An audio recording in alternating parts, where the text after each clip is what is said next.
எல்லோருக்கும் வணக்கம். இயக்குனர் மைக்கேல் அவர் தன்னோட படத்துக்கு பேர் சொன்னார், போகும் இடம் தூரமில்லை. அதான் போகும் இடம் வெகு தூரம் இல்லை. அது சொன்ன உடனே எவ்வளோ கைத்தட்டல் பார்த்தீங்களா? அந்த கைத்தட்டல் தான் அந்த படத்தில் வெற்றி. நம்ம தியேட்டருக்கு போச்சு, பெரிய வசூலாச்சு ஆகலையா அப்படிங்கிறத மக்கள் மனசில் போய் சேர்ந்துருச்சு உங்கள் படம். அந்த கைத்தட்டல் தான் அது ஆதாரம். வாழ்த்துக்கள் சார், நல்ல படம் கொடுத்துருக்கேன், வாழ்த்துக்கள். அடுத்து இங்கே வாழ்த்து வந்திருக்கிற எப்பவும் ரெகுலராக எல்லா படத்துக்கும் வாழ்த்து வர ராஜன் ஐயா அவர்களுக்கு நன்றி. அப்புறம் எங்கள் இயக்குனர் கஸ்தூராஜா அவர்களுக்கு நன்றி. ஏன்னா அந்த சிறிய படங்களில் வாழ்த்துறதுக்கு பெரிய மனசு வேணும். அதுக்கு டைம் ஒதுக்கி இவ்வளோ நேரம் உட்காந்துருக்காங்கன்னா அதை நன்றி சொல்லி ஆகணும். திரையுலகில் வாரிசுன்னு இருக்கு.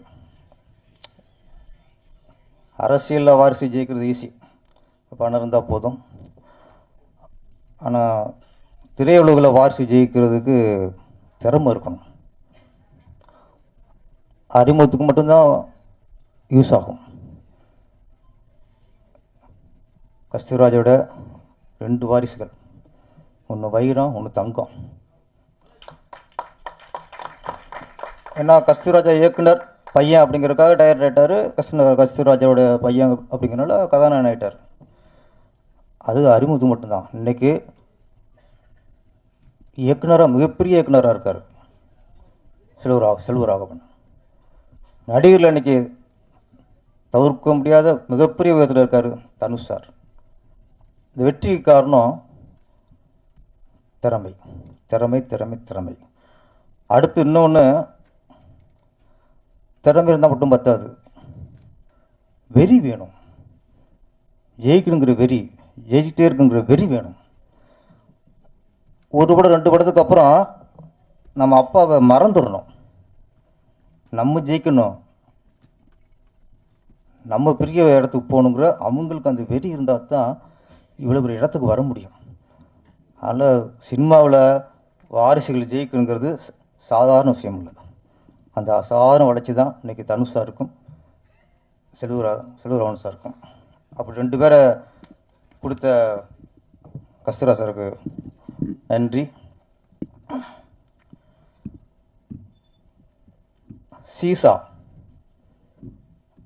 சீசானா மீனிங் எல்லாருக்கும் தெரியும்.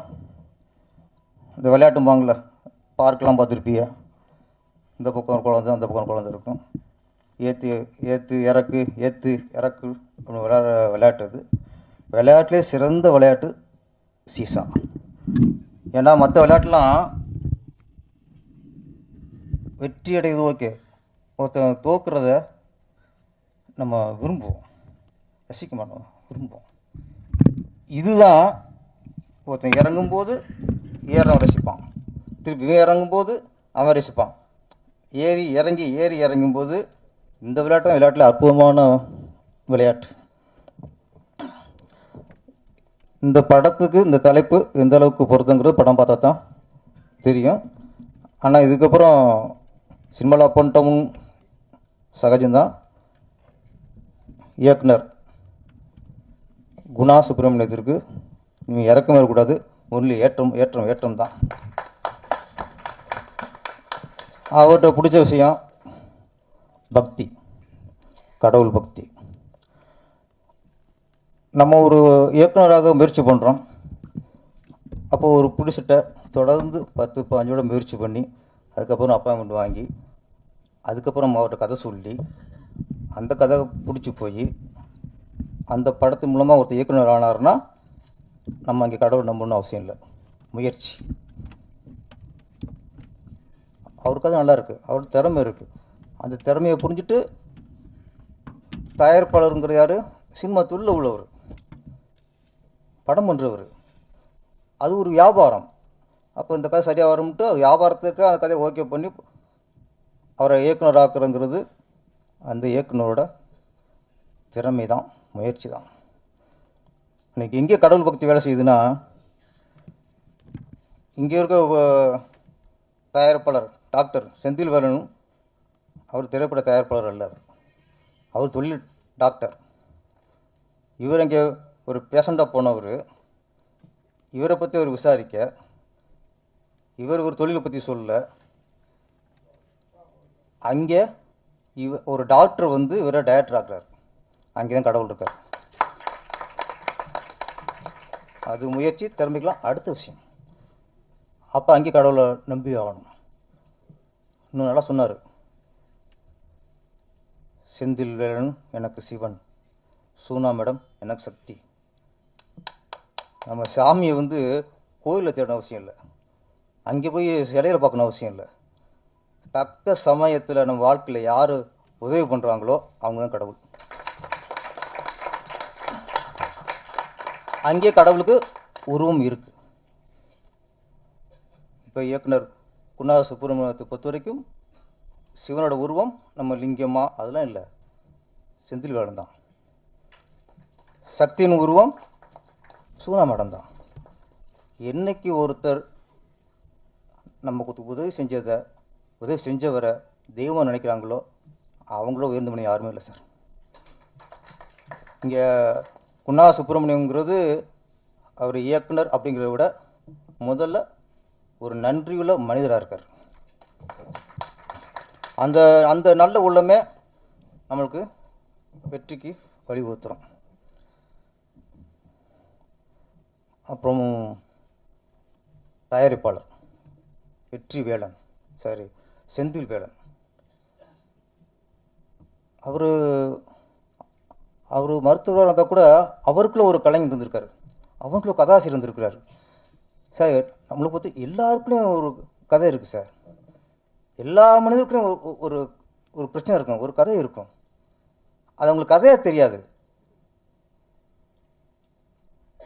ஹோட்டலில் ஒர்க் பண்ணுறவங்களுக்குள்ள ஒரு கதை இருக்கும், குப்பை எழுறாங்களோ அவங்களுக்குள்ள ஒரு கதை இருக்கும், துணிக்கடை ஒர்க் பண்ணுறவங்கள ஒரு கதை இருக்கும். எல்லாருக்குள்ளேயும் ஒரு கதையாக இருக்கும். நம்மள என்ன நினைக்கிறோம், அது கதையாக நினைக்கிறது இல்லை, நம்ம பிரச்சனை நினைக்கிறது. எனக்கு இந்த பிரச்சனை, எனக்கு தங்கச்சியால் பிரச்சனை, எனக்கு மச்சானால பிரச்சனை, எனக்கு பார்ட்னரால் பிரச்சனை.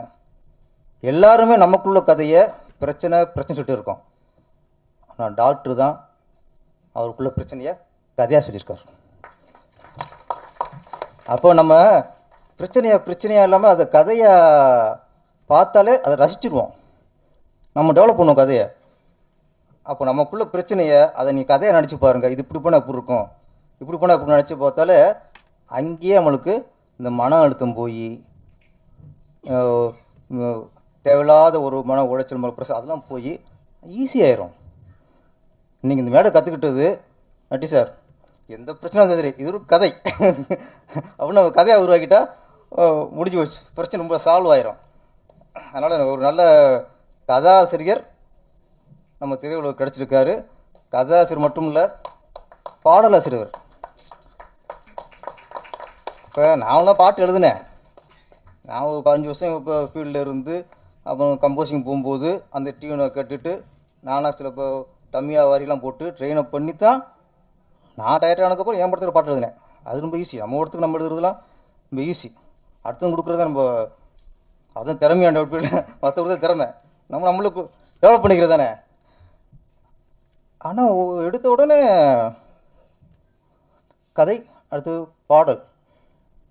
சார் பாடல் கதை எழுதுறது கூட ஈஸி சார், ஆனால் பாடல் எழுதுறது ரொம்ப கஷ்டம். அது எழுதுறதும் தெரியும்.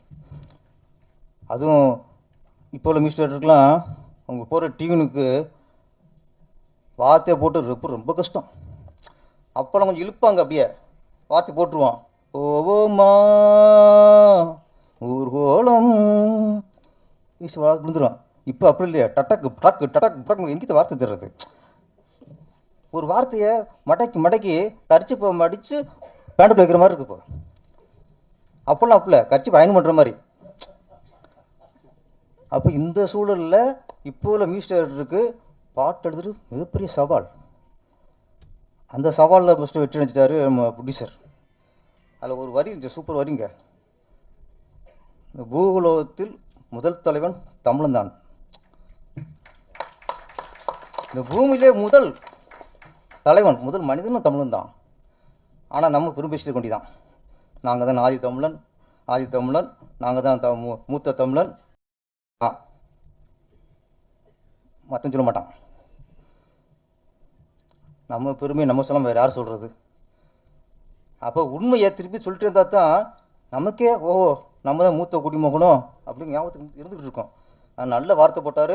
முதல் மனிதன் சொல்ல முதல் தலைவன் தமிழன் தான், உலகத்திலே மிக சிறந்த தலைவன். அது தமிழன் நம்மளா தலைவன் நடிச்சு கொண்டிதான் என்ன. அது ஒரு உற்சாகம் தானே, ஒரு நல்ல வார்த்தை. டக்குனு இவ்வளோ வரியில் அந்த வார்த்தை வந்து இன்றைக்கும் மனசில் அப்படியே பதிஞ்சிருச்சு. அப்புறம் இந்த படத்தோட கதாநாயகன் நட்டி அவர்கள், அவரை பற்றி சொல்லணும்னா, இப்போ விஜய் சார் வந்து அரசியலுக்கு வந்துருக்கிறாரு. இன்றைக்கி சம்பளம் 150 கோடி 200 கோடி சொல்கிறாங்க. அந்த அவ்வளோ பெரிய அமௌண்ட்லாம் விட்டுட்டு, அவ்வளோ பெரிய வருமானத்தை விட்டுட்டு இன்றைக்கி முழுக்க அரசியலுக்கு வந்துட்டார். எப்படி விஜய் சார் அவ்வளோ பெரிய வருமானத்தை விட்டுட்டு அரசியலுக்கு வந்தாரோ அதே மாதிரி சார் நட்டியும். அக்கா நட்டி அரசியல் வந்து சொல்லிடுறாதீங்க, நம்ம தலைப்பு ரெடி ஆயிடுச்சு. ஒரு அதில் ரெண்டு பேர் லவ் பண்ணுறாரு. அப்போ இந்த படத்துக்கு நீங்கள் கேமராமேனா உங்களுக்கு 5 கோடி சம்பளம், இந்த படத்தில் ஹீரோவானா உங்களுக்கு 50 லட்சம் சம்பளம், 5 கோடி தூக்கி போட்டுவார். நீ 50 லட்சம் 5 லட்சம் தெரியா ஆரா ஹீரோயா. மனுஷனுக்கு நானும் யோசிப்பேன், என்னடா இவ்வளோ ஆஃபர் இருக்குது, இவர் இந்த நடிப்பில் அவ்வளோ ஒரு ஈர்ப்பாக இருக்காரு அப்படின்னா, நமக்கு எது பிடிக்குதோ, நம்ம மனசு எது விரும்புதோ, நம்ம எதை செஞ்சால் நம்ம மனசுக்கு ஆத்ம திருப்தி இருக்குதோ அங்கே பணத்தையே பார்க்கக்கூடாது சார். அதுதான் வாழ்க்கை. நம்ம பணத்துக்காக போயிட்டு இருந்தோம்னா நாளைக்கு இந்த இது கிடைக்காது, இந்த சந்தோஷம் கிடைக்காது, இந்த நிம்மதி கிடைக்காது. அப்போ குழந்தையாக இருக்கும்போது அது என்னத்தை இது விரும்புதோ அதை கொடுத்தா தான் சந்தோஷம். அன்னைக்கு விரும்புகிறத 20 வருஷம் கொடுத்தா சாப்பிடுமா? குழந்தையாக இருக்கும்போது அதுக்கு ஸ்வீட் பிடிக்கும், லட்டு கேட்கும், சிலேபி கேட்கும், எல்லாம் கேட்கும். ஆப்பிள் சேர்க்கணும் சுகர் வந்துடும். சுகர் வரும்போது சிலேபி கொடுனா தூக்கி எரிஞ்சிடுவாங்க. அப்போ அந்தந்த நேரத்தில் என்னென்ன கிடைக்குதோ, எது மனசுக்கு பிடிக்குதோ அங்கே லாபம் நஷ்டம் பார்க்காம மனசுக்காக வாழ வேண்டும். மனசுக்காக வாழ வேண்டும். எனக்கு தெரியும் நட்டி சார் இந்த ஒரு 5 வருஷத்தில் அவர் எத்தனை கோடி இழந்திருப்பார்னு எனக்கு தெரியும். ஒரு அசுரன் வா மகாராஜா, நான் தான் மகாராஜா அவருக்கு நடித்தா அவர் மகாராஜா. அவர் கேமரா போனால் அங்கே மகாராஜா இல்லை, அங்கே படை வீரனாக இருக்கலாம், தலைவர் இருக்கலாம். ஆனால் அவர் மகாராஜா இருக்கணும்னு நடிப்பார் சார். இன்னொன்று அவர் ரொம்ப பிடிச்ச விஷயம், பெரிய டைரக்டரு, சின்ன டைரக்டரு, பெரிய ப்ரொடியூசரு, சின்ன ப்ரொடியூசரு, இந்த தராதரமும் பார்க்க மாட்டார். கதை நல்லா இருக்கா? இன்னொன்று அவர் வந்து ஒரு இயக்குனருக்கு கால்ஷீட் கொடுக்குறாருன்னா கதைக்காக மட்டும் கொடுக்க மாட்டார். கதை சொல்லும்போதே அந்த டேரக்டரோட குணத்தை பார்த்துருவார் ஃபஸ்ட்டு. இந்த படத்தை பொறுத்த வரைக்கும் இந்த கதையும் தாண்டி நம்ம குணா சுப்பிரமணியத்துக்காக இந்த படம் பண்ணியிருக்கார் சார். உண்மை. எப்படி நான் சொன்னேன், கஸ்தூராஜா மகானாக இருந்தாலும் தனுசுக்கு வந்து அந்த வெறி இருக்குல்ல சார். இன்னைக்கு உச்சத்து போயிட்டார். இன்றைக்கும் ஒவ்வொரு படம் பார்க்கும்போது ஒரு நடிகரை பார்க்க முடியல, அது படத்தை வெளியின தான் பார்க்க முடியுது. அவ்வளோ உழைப்பு தெரியுது. அதே மாதிரி நட்டி சார் இப்போ எப்படி வாரிசுன்னு சொல்லும்போது அதே மாதிரி நம்ம ஆதேஷ் பாலா அது அப்பா நகைச்சுவை நடிகர், அவரும் வாரிசு தான். ஆனால் இன்ன வரைக்கும் அவரை செதுக்கிட்டே இருக்கார். அவர் திறமை இருக்குது, இன்னைக்கு செதுக்கிட்டே இருக்கார். ஏதோ ஒரு ரூபத்தில் ஏதோ ஒரு வித்தியாசமாக போய் மக்கள்கிட்ட போய் சேர்ந்துடணும்ட்டு இந்த வெறி இருக்கணும். இந்த வெறி இந்த யூனிட்டை பொறுத்த வரைக்கும் ஒரு நல்ல ஒரு இயக்குனரை உருவாக்கணும் அப்படிங்கிறது ப்ரொடியூசரோட வெறி. ப்ரொடியூசரை நம்மளை நம்பி படம் கொடுத்துட்டாரு. அந்த படத்தை நல்லா செதுக்கி மிகப்பெரிய வெற்றி அடைய வைக்கணுங்கிறது இயக்குனரோட வெறி. Mister 3 sir Sarankumar 3 song super. ஆனால் நான் சொன்ன மியூசிக் அது வேறு, அதுக்காக நீங்கள் கோஷிக்காதீங்க. நீங்கள் அழகாக ரசிக்கிற மாதிரி போட்டிருந்தீங்க. எப்பவுமே ஒரு இசை கேட்கும்போது காதில் மட்டும் வண்டு கத்துற மாதிரி கூடாது, ஹார்ட்டுக்குள்ளே அந்த ஹார்ட் பீட்டோடு அதை ரசிக்கணும், ஹார்ட்டுக்குள்ளே உட்காரணும். இது நான் 3 சாங் நல்லா இருந்துச்சு. நீங்கள் நல்ல மியூசிக் நான் சொல்கிற அந்த வேறு அது நல்லா இருந்துச்சு. நிசாந்த் நல்லா பண்ணியிருந்தீங்க, சூப்பர். பாடினி ஓகே பேர், ஓகே பாடினி நல்ல ஒரு தமிழ் பேர். பாடுனி அப்படிங்கிறது வேறு, பாடினிங்கிறது வேறு. என்ன பாடினா அது பாடகராயிரும், பாடினா கவிஞராயிரும், இவ்வளோ வித்தியாசம் தானே. ஆமாம், இவங்க வந்து ஒரு கவிதை தான் பேரை வச்சுருக்காங்க பாடினின்ட்டு. ஆமாம், இந்த மொத்த யூனிட்டும் இந்த படத்தின் வெற்றி மூலமாக மிகப்பெரிய இடத்தை அடைய வேண்டும். தொடர்ந்து செந்தில் வெற்றிவேலன் அவர்கள் தொடர்ந்து வெற்றி வந்துச்சு பாருங்க. அது பேர் சொல்லும்போது செந்திலும் போது வெற்றி வேலைங்கும்போது அங்கேயே வெற்றி ஆட்டோமேட்டிக்காக நான் பலவட்டம் சொல்லிட்டோம், வெற்றினா அது படிச்சிடும் சார். செந்தில் வேலன் ஆகிய வெற்றிவேலன் மிகப்பெரிய வெற்றியை கொடுக்கணும். அடுத்த படத்தில் எங்களை போல ஒரு பாடலை சேர்க்கும் ஒரு பாட்டை கொஞ்சம் அப்படி தூக்கி போடுங்க அப்படியா. நன்றி, வணக்கம். படம் மிகப்பெரிய வெற்றியுடைய வாழ்த்துக்கள். நன்றி.